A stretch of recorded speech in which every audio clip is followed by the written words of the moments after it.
చూడండి ఆ లీడర్ని. నాకు ఈ క్షణమే ఈ స్టూడియో వదిలి ఆయనతో వెళ్ళి నడవాలనిపిస్తుంది. ఇన్స్పైరింగ్ లీడర్షిప్ అంటే అదే. Yes, he is the leader. Rani, I will join him. పద వెళ్దాం. నా భూమిలో నా భవిష్యత్ అన్న దిశగా ఆయన పార్టీ పరుగులు తీస్తోంది. అఖండ మెజార్టీ దిశగా ఆయన పార్టీ పరుగులు తీస్తోంది. ఏ చోట చూసినా, ఏ ప్రాంతంలో చూసినా ఇదిగా స్వైప్ చేస్తూ వెళ్తుంది.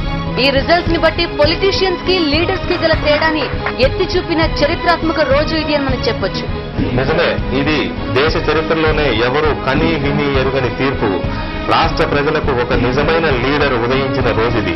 నారా చంద్రబాబు నాయుడు అనే నేను శాసనం ద్వారా నిర్మితమైన భారత రాజ్యాంగం పట్ల నిజమైన విశ్వాసం, విధేయత చూపుతానని, భారతదేశ సార్వభౌమాధికారాన్ని, సమగ్రతను కాపాడుతానని,